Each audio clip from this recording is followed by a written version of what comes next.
कानपुर में पुलिस भर्ती परीक्षा के दौरान नकल करते अभ्यर्थी गिरफ्तार किए गए हैं। मथुरा के रहने वाले पवन चौधरी को पुलिस ने गिरफ्तार किया है। कक्ष निरीक्षक की तहरीर पर पुलिस ने दर्ज की है एफआईआर। एडमिट कार्ड पर परीक्षा संबंधित तथ्य लिखकर पवन लेकर आया था और बजरिया थाना क्षेत्र के हर सहाय कॉलेज की यह घटना बताई गई है।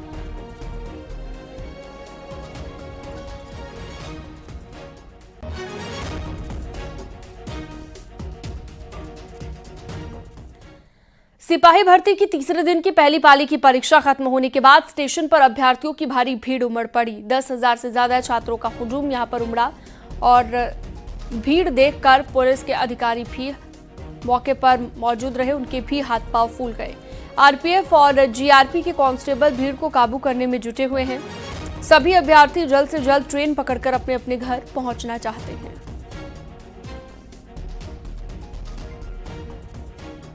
तो बड़ी तादाद में स्टेशन पर लोग पहुंच गए और जिसके चलते आरपीएफ के भी हाथ पांव फूल गए। जीआरपी आरपीएफ भीड़ को काबू करने में जुटी हुई नजर आई, क्योंकि तीसरे दिन का एग्जाम था आज।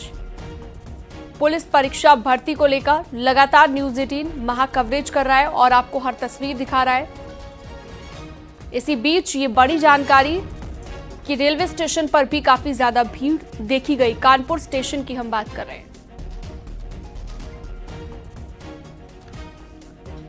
बरेली में पुलिस भर्ती परीक्षा देकर लौटे अभ्यर्थी ने पेपर खराब होने पर फांसी लगाकर जान दे दी। रामपुर जिले में पुलिस भर्ती परीक्षा देकर वो लौटा था, उसका शव फांसी के फंदे से लटकता हुआ पाया गया है। सूचना के बाद पहुंची पुलिस और फॉरेंसिक टीम मौके पर और मामले की जांच जारी है। पुलिस ने शव को कब्जे में लेकर पोस्टमार्टम के लिए भिजवा दिया है।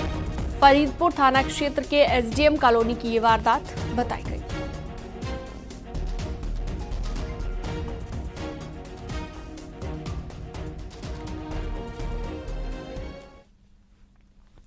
श्री कृष्ण जन्माष्टमी पर सीएम योगी आदित्यनाथ के आदेश, हर जेल और थाने में मनाई जाएगी जन्माष्टमी। मुख्यमंत्री की ओर से ये आदेश दिए गए हैं। सीएम भजन और झांकी के कार्यक्रम होंगे। ये मुख्यमंत्री की तरफ से बताया गया है कि भजन और झांकी के कार्यक्रम होने चाहिए। भीड़भाड़ वाले इलाकों में पुलिस फोर्स की तैनाती की जाए। मथुरा में जन्माष्टमी को लेकर सीएम ने ये आदेश जारी किए हैं। श्री कृष्ण जन्मभूमि की सुरक्षा बढ़ाई जाए और झांकी में नारेबाजी से विवाद न हो पाए। सभी जिलों में व्यवस्था को बढ़ा दिया जाए। किसी नई परंपरा को अनुमति नहीं दी गई है, ये भी मुख्यमंत्री ने साफ किया है। संकेत मिश्रा फोनलाइन पर जुड़ गए हैं ज्यादा जानकारी के साथ। संकेत, मुख्यमंत्री की ओर से कुछ खास आदेश दिए गए हैं जन्माष्टमी के पर्व को ध्यान में रखते हुए? बिल्कुल जाहिर सी बात है, मुख्यमंत्री योगी आदित्यनाथ ने सीधे तौर पर जन्माष्टमी को लेकर निर्देश दिए हैं और उन्होंने निर्देश में कहा है कि जो श्रीकृष्ण जन्मभूमि है और इसके अलावा जो पुलिस के विशेष प्रबंध किए जाए, सुरक्षा के लिहाज से बेहतर व्यवस्था की जाए। शोभा यात्रा और जुलूस और छात्रों के दौरान आपत्तिजनक टीका टिप्पणी नहीं होनी चाहिए और नारेबाजी और विवाद की स्थिति न हो। संवेदनशीलता के निर्देश प्रशासन को मुख्यमंत्री योगी आदित्यनाथ ने दिए हैं और नगर विकास विभाग को जो साफ सफाई है, मंदिरों के आसपास जो श्रीकृष्ण मंदिर है, यहाँ पे जन्माष्टमी के कार्यक्रम होंगे, वहाँ साफ सफाई के निर्देश सीधे तौर पर नगर विकास विभाग को दिए गए हैं। पुलिस विभाग को सुरक्षा के निर्देश दिए हैं और इस जन्माष्टमी के त्योहार में मुख्यमंत्री योगी आदित्यनाथ ने सभी डीएम और एसपी को ये विशेष निर्देश दिए हैं। ठीक है, बहुत शुक्रिया तमाम जानकारी के लिए।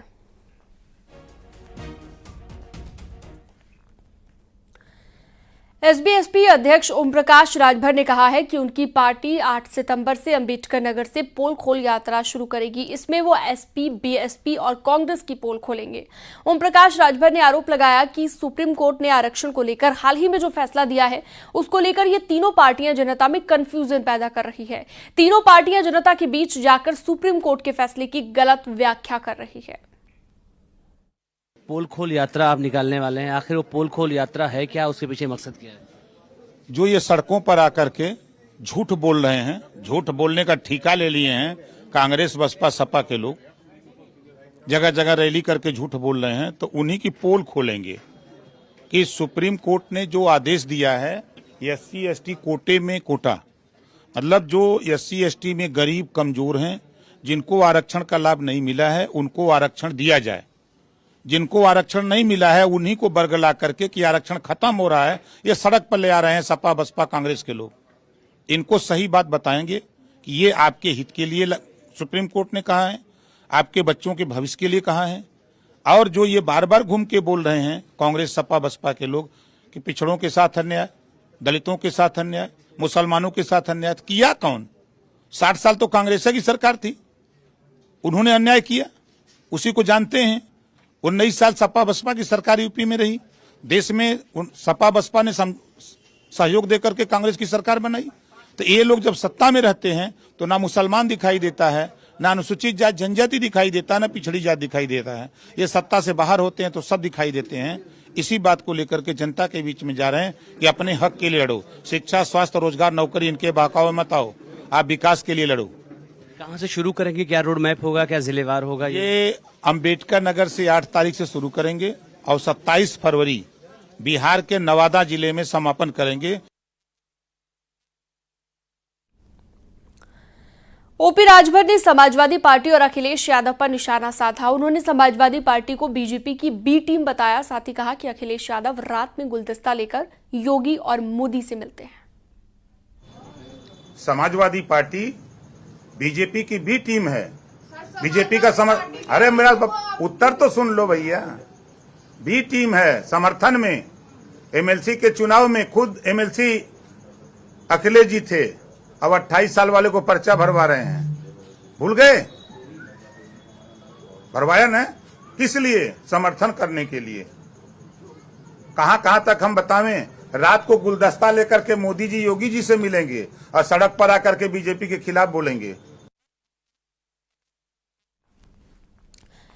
बीएसपी अध्यक्ष मायावती ने एसपी और कांग्रेस से गठबंधन की अटकलों पर विराम लगा दिया है। मायावती ने सोशल मीडिया पोस्ट के जरिए आरोप लगाया कि एसपी और कांग्रेस आरक्षण विरोधी पार्टियां हैं, इनके साथ किसी भी चुनाव में गठबंधन नहीं कर सकते। ये SC ST OBC वर्ग के हित में नहीं होगा। मायावती ने प्रयागराज में हुए राहुल गांधी के संविधान सम्मान समारोह पर भी निशाना साधा और कहा कि संविधान सम्मान समारोह करने वाली कांग्रेस पार्टी ने संविधान निर्माता बाबा साहेब को भारत रत्न की उपाधि से सम्मानित नहीं किया। मान्यवर कांशीराम का निधन होने पर कांग्रेस ने इनके सम्मान में एक दिन का भी राष्ट्रीय शोक नहीं रखा। एसपी सरकार ने भी राजकीय शोक घोषित नहीं किया। इनकी ऐसी दोहरी सोच चाल चरित्र से जरूर सतर्क रहें। मायावती ने कोटे में कोटा और जातीय जनगणना पर भी बात की और एसपी और कांग्रेस को निशाने पर लिया। कहा कि कांग्रेस ने अपनी सरकार में जातीय जनगणना क्यों नहीं कराई थी।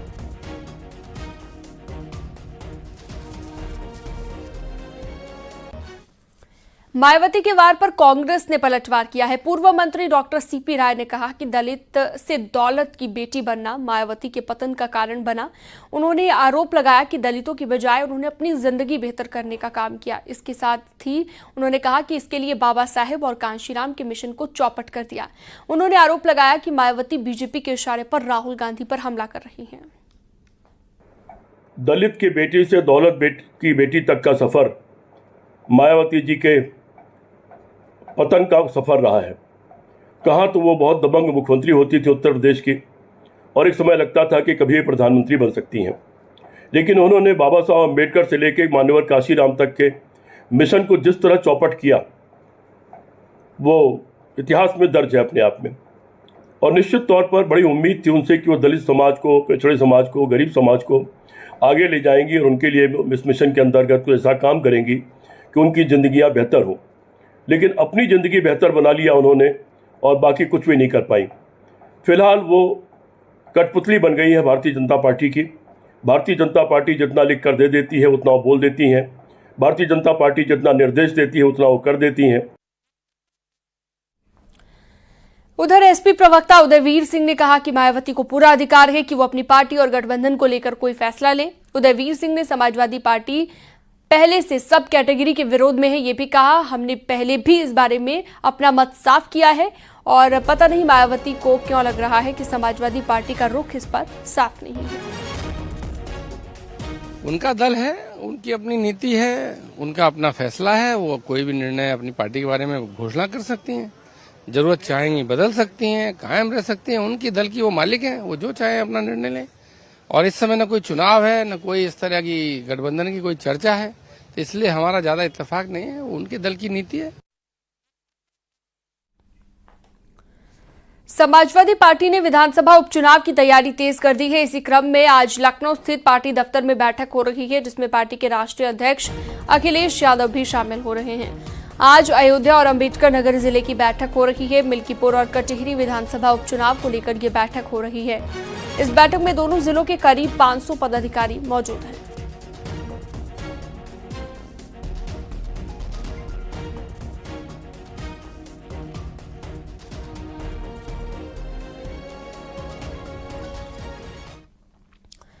कांग्रेस ने केंद्र सरकार की नई पेंशन स्कीम यूपीएस का विरोध किया है और पूछा है कि पुरानी पेंशन स्कीम में क्या बुराई थी। उन्होंने आगे जब भी हमारी सरकार बनेगी तो हम पुरानी पेंशन स्कीम बहाल कर देंगे, ये भी कहा। देखिए, ओल्ड पेंशन स्कीम में क्या बुराई थी? कर्मचारी तो ओल्ड पेंशन स्कीम मांग रहा है। आप न्यू पेंशन स्कीम लाए थे जिसको स्वीकार नहीं किया। अब आप यूनिफाइड, अरे नाम बदलने में तो भाजपा माहिर है। हमारा ये कहना है कि हमें ओल्ड पेंशन स्कीम चाहिए, वो बहाल हो, ये बहाल कर दें, वरना जब हम सत्ता में आएंगे तो हम ओल्ड पेंशन स्कीम बहाल करेंगे।